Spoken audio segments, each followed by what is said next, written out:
Los cárteles de la droga tienen fama de ser organizaciones criminales muy peligrosas.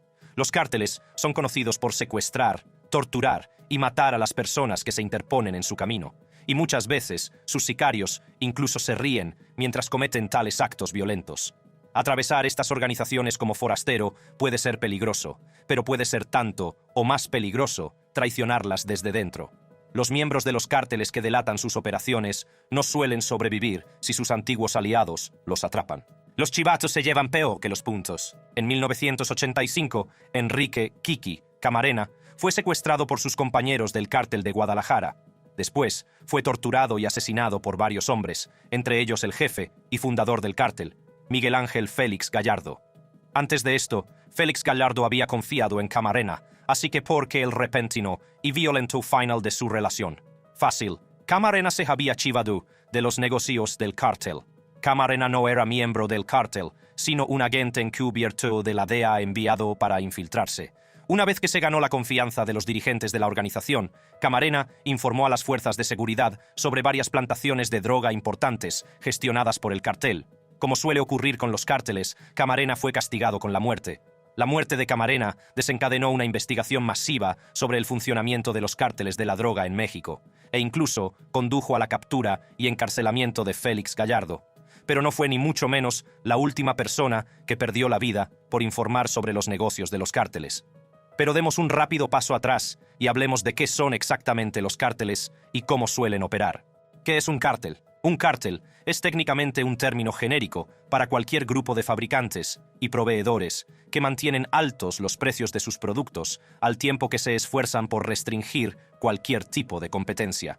Dicho esto, cuando la mayoría de la gente habla de cártel, no se refiere a compañías petroleras o de gas, aunque esta definición podría aplicarse técnicamente a ellas. No, el significado coloquial actual de cártel se refiere más bien a los cárteles de la droga, que fabrican drogas, distribuyen drogas, o ambas cosas. Se trata de grandes organizaciones criminales que a menudo operan en varios países. Es más probable que los cárteles se encuentren en zonas del mundo donde se producen drogas ilícitas, ya que a los cárteles les resulta más fácil ganar poder si controlan de dónde proceden las drogas o, al menos, están geográficamente cerca. Estas organizaciones criminales no solo controlan el suministro de las drogas, sino que tampoco se andan con chiquitas a la hora de reducir a su competencia. Los cárteles emplean varias tácticas para ejercer el control sobre el tráfico local de drogas en las zonas que ocupan. Uno de los métodos más pacíficos que utilizan es imponer una especie de impuesto a los traficantes callejeros que no están directamente asociados con la organización criminal. Por ejemplo, la mafia mexicana de Texas, que opera principalmente en San Antonio, Texas, utiliza lo que ellos llaman un impuesto de 10 centavos. Esto significa que la banda se queda con el 10% de los ingresos del traficante. Si el traficante decide no pagar, es entonces cuando los cárteles recurren a métodos más desagradables para controlar su territorio. Los cárteles emplean sicarios, cuyo trabajo consiste en enviar mensajes violentos y a menudo perturbadores a su competencia sobre lo que ocurre cuando alguien se adentra en su territorio. Los cárteles no tienen reparos en matar y a veces incluso mutilar a sus enemigos. A veces también graban estos sucesos y los suben a Internet para difundir sus mensajes lo más lejos posible, intimidando a un mayor número de posibles competidores. Pero ese no es el único trabajo de los sicarios dentro de un cártel. También se les suele enviar a por los miembros del propio cártel cuando meten la pata de alguna manera. Puede tratarse de un envío de drogas fallido, de una sustracción de dinero o de hablar con alguien que no debían sobre asuntos del cártel. Esto es especialmente cierto si el miembro del cártel decide acudir a las fuerzas de seguridad y chivarse de los negocios del cártel. Los cárteles más famosos. En este vídeo vamos a ver algunos de los casos más famosos de soplones de cárteles castigados por las organizaciones para las que trabajan. Para entender quiénes son estos cárteles y a qué se dedican, voy a hablar brevemente de algunos de los más conocidos, dónde operan y cómo empezaron. Aunque hay muchos cárteles diferentes en todo el mundo, muchos de los más infames tienen su origen en México. Los cárteles del país se han hecho un nombre por sus tácticas de intimidación muy públicas, como colgar en Internet vídeos horribles de sus miembros mutilando a las personas que se cruzan con ellos. Muchos de los mayores cárteles actuales proceden en realidad de un único cártel, el de Guadalajara. Este cártel fue uno de los primeros en ampliar su negocio trabajando con productores colombianos de cocaína, lo que provocó un auge del negocio. En su apogeo, el cártel de Guadalajara controlaba el territorio de 6 estados mexicanos, así como muchas de las zonas más populares de la frontera entre México y Estados Unidos para el tráfico de drogas. Cuando el cártel de Guadalajara perdió a su jefe, Félix Gallardo, se decidió en grupo que el cártel debía dividirse en partes más pequeñas, cada una con un nuevo nombre y su propio liderazgo. Los líderes fueron elegidos entre los lugartenientes de mayor confianza de Félix Gallardo. Este es el origen de cárteles actuales, como el de Sinaloa, famoso por estar dirigido en parte por El Chapo. Aparte del cártel de Sinaloa, otras organizaciones que surgieron del cártel de Guadalajara son el cártel de Tijuana, el cártel de Sonora, el cártel de Juárez y el cártel del Golfo. Al principio, estos cárteles tenían un pacto de no agresión, pero cuando empezaron a invadir el territorio de los demás o a tomar decisiones con las que otros no estaban de acuerdo, muchos de estos cárteles pasaron de ser antiguos aliados a enemigos acérrimos. En México también han surgido nuevos cárteles, algunos por su cuenta en respuesta a los cárteles originales, como la familia michoacana, y otros formados por miembros de los cárteles más grandes que decidieron seguir su propio camino, como los Zetas. Aunque los cárteles mexicanos sean los más famosos en la actualidad, en los años 80 se prestó mucha más atención a los cárteles de la droga colombianos, como el de Medellín, dirigido por Pablo Escobar. Estos cárteles traficaban principalmente con cocaína hacia Estados Unidos, utilizando una ruta que les llevaba a través del Caribe hasta Florida. De hecho, se cree que el cartel de Medellín fue el primer gran cartel de la droga y el que popularizó el nombre de carteles a estas organizaciones criminales. Esto se debe a que Escobar se asoció con múltiples traficantes de cocaína para controlar los precios y reducir la competencia. El cártel era enorme y llegó a operar en todos los continentes, excluida la Antártida. En un momento dado, el cartel de Medellín entró en guerra con el gobierno colombiano, secuestrando, asesinando e incluso bombardeando objetivos gubernamentales. Además del cartel de Medellín, en Colombia también existía el cartel de Cali, una organización en la que profundizaré más adelante, ya que tiene una relación única con el chivatazo que la diferencia de la mayoría de los demás carteles. A menudo apodado los Caballeros de Cali, este cártel tenía un aire más empresarial que sus competidores, aunque también era conocido por recurrir a la violencia cuando era necesario. Fuera del continente americano, hay muchas organizaciones criminales que se dedican al tráfico de drogas de forma similar a estos cárteles. Por ejemplo, están las Tríadas, que tienen su base principal en China, la Yakuza, en Japón. Aunque no todas las regiones pueden permitirse el lujo de disponer de los medios necesarios para producir muchos tipos diferentes de drogas, hay organizaciones delictivas que trafican con drogas en todos los continentes, en cierta medida. Con tantos cárteles diferentes, obviamente hay una gran variedad de tradiciones y códigos de conducta dentro de cada organización. Esto también significa que cada cártel puede tener una forma ligeramente distinta de tratar a quienes les traicionan o les delatan. Aunque la metodología para tratar esa deslealtad puede variar, ningún cártel de la droga va a ser muy indulgente con los miembros que comparten abiertamente sus negocios secretos. Echemos un vistazo a algunos de los distintos casos en los que los cárteles han castigado a sus miembros traidores para entender exactamente qué ocurre cuando un miembro de un cártel se chiva. Castigos para los soplones de los cárteles. Los cárteles no dejan escapar fácilmente a los soplones. A menudo, lo mejor que puede esperar un informante es una muerte rápida, en lugar de una muerte prolongada en la que sea torturado o descuartizado. Un buen ejemplo de lo que les ocurre a los miembros de los cárteles que empiezan a colaborar con la policía puede verse en uno de los asesinatos de Rubén Reyes, también conocido simplemente como Amenaza, uno de los ejecutores más mortíferos de la mafia mexicana de Texas. La mafia mexicana de Texas, también llamada Mexicanemi, comenzó como una banda carcelaria en 1984. Fue fundada por un recluso de la prisión de Huntsville llamado Heriberto Huerta, que había sido condenado por asociación ilícita y conspiración de asesinato, tradiciones que su banda mantendría en el futuro. Huerta se autoproclamó presidente vitalicio de los Mexicanemi y empezó a dirigir sus operaciones entre rejas. La banda tiene su base en San Antonio por deseo de Huerta. Además de las drogas, la mafia mexicana de Texas gana dinero con la prostitución, el juego, el tráfico de armas, los robos e incluso los asesinatos por encargo. Otra importante fuente de ingresos de la mafia procede de la imposición de una moneda de 10 centavos a otros narcotraficantes de la ciudad. Se trata de un impuesto del 10% sobre cualquier venta de droga que tenga lugar en el territorio de la mafia mexicana. Los narcotraficantes independientes que no pagan sus 10 centavos a la Mexicanemi a menudo se encuentran cara a cara con uno de los ejecutores de la mafia. Los Mexicanemi han sido calificados de cártel, probablemente debido a sus violentos métodos para impedir la competencia. Trabajando para el Mexicanemi, Rubén Amenaza Reyes llevó a cabo muchos golpes en su nombre. El 12 de octubre de 2003, Reyes llevó a cabo un golpe contra un compañero de la mafia mexicana de Texas llamado Ulises Farias. Alrededor de las 8:30 de la noche, Reyes se acercó tranquilamente a la puerta de Farias y llamó a ella. Farias no sospechó nada o no comprobó quién estaba allí. Cuando Farias abrió la puerta, Reyes le disparó inmediatamente, mientras su mujer y su hijo estaban en la casa con él. Farias recibió varios disparos, uno de ellos en la cabeza, al estilo ejecución. Farias fue asesinado porque la mafia mexicana de Texas sospechaba que había estado trabajando como informante para la policía local. No es ni mucho menos el primero ni el último chivato de un cártel que ha sido asesinado, e incluso puede que haya tenido suerte en comparación con otros. Si recuerdan la historia que conté antes sobre Enrique Kiki Camarena, su muerte es uno de los ejemplos más brutales de lo que hacen los cárteles cuando pillan a alguien, traicionándoles desde dentro de la organización. El 7 de febrero de 1985, Camarena fue secuestrado por funcionarios corruptos. Hicieron que un empleado del consulado americano les señalara a Camarena. Luego le agredieron y le enseñaron una pistola para que les acompañara.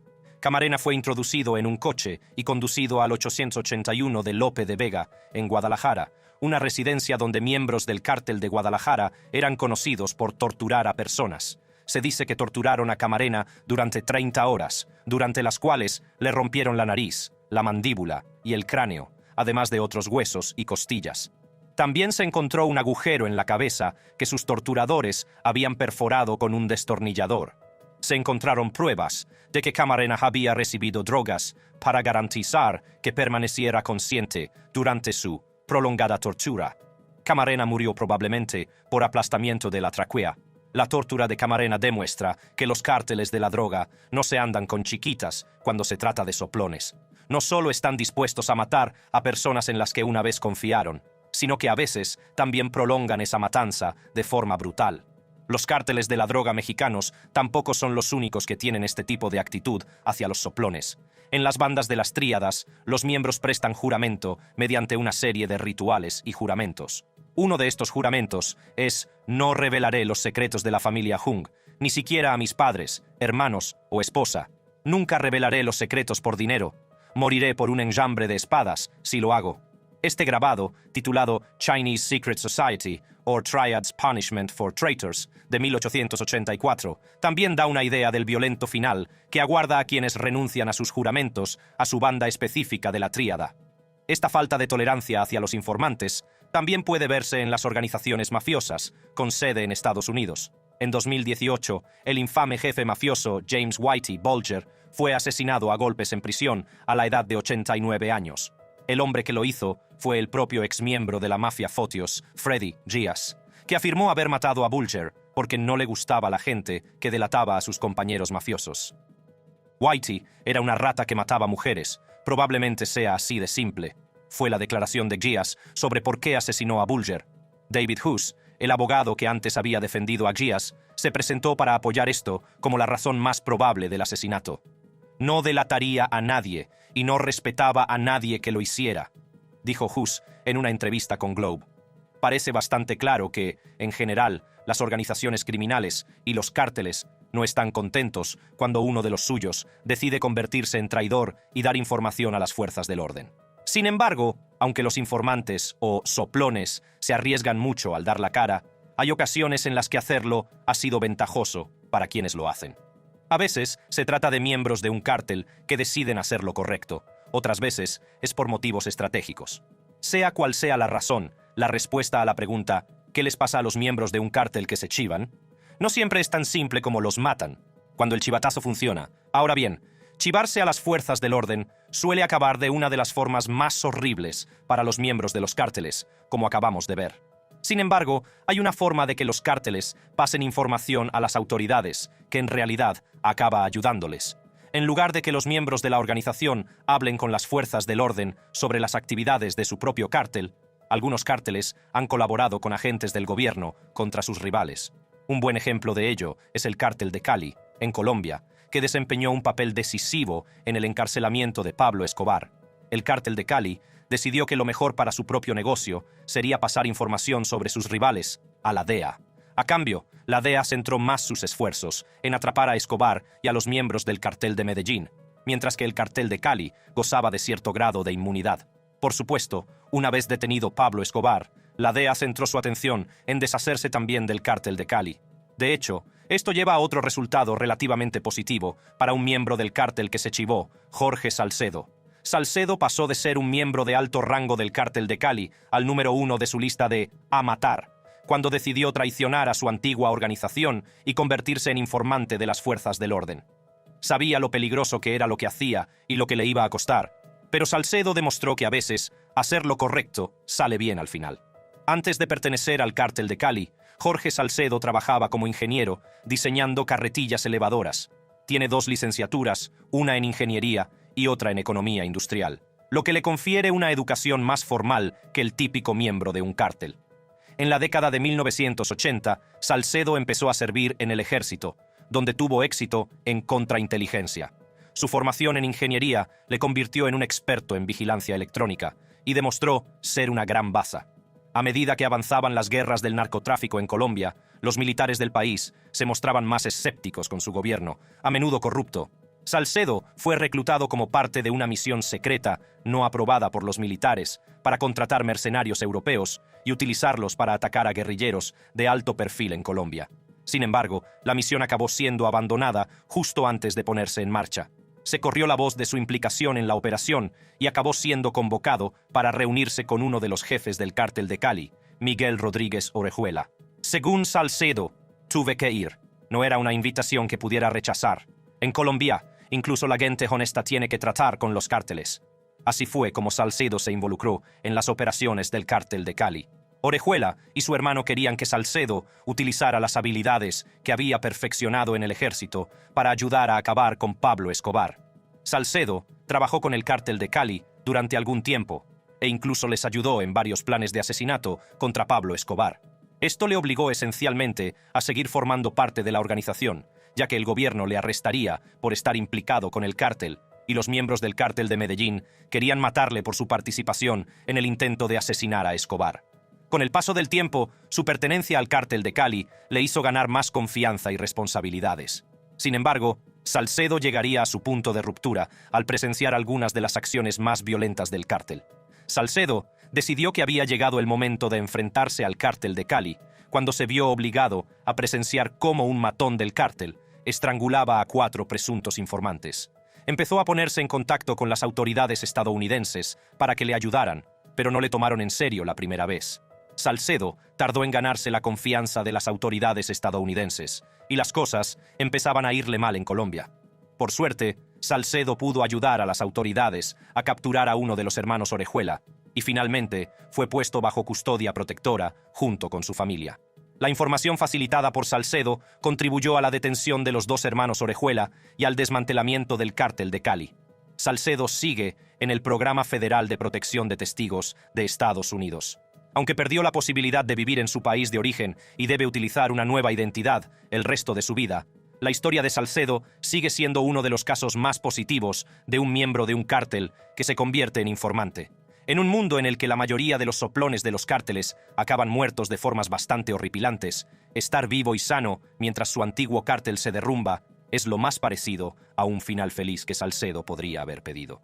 Su historia demuestra lo bueno que puede resultar que los miembros de un cártel se presenten y compartan información con las autoridades. Chivateo estratégico. Hay otro ejemplo único de ocasiones en las que un cártel ha colaborado voluntariamente con las fuerzas de seguridad.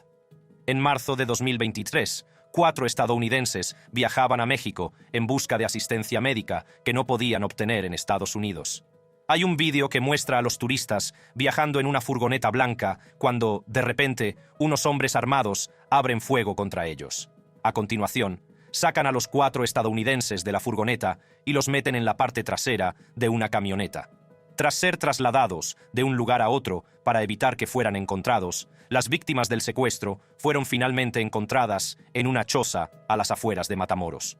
Cuando se encontró a las víctimas, solo 2 estaban vivas. Las fuerzas de seguridad creyeron que los secuestros eran obra del Cártel del Golfo e iniciaron una investigación sobre el incidente. Sin embargo, no tendrían que buscar mucho.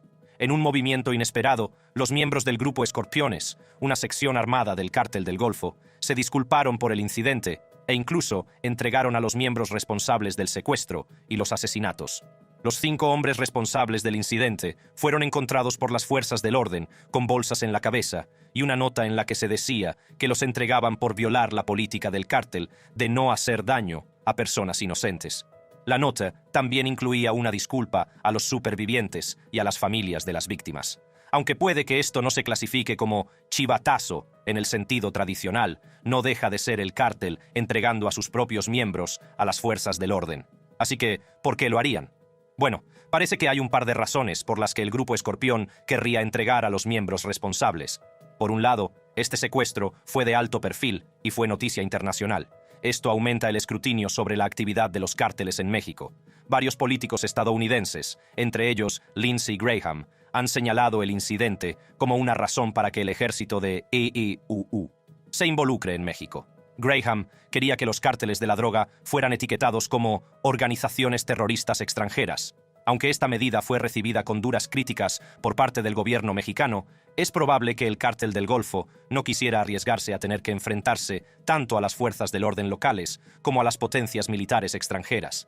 Al decir que los hombres que secuestraron a los 4 estadounidenses trabajaban fuera de los límites de su organización, y al entregarlos, el cártel intenta lavarse las manos de cualquier responsabilidad en un incidente de tal magnitud. Otra razón por la que el cártel puede querer distanciarse de este incidente es porque quiere mantener su reputación en los lugares en los que opera.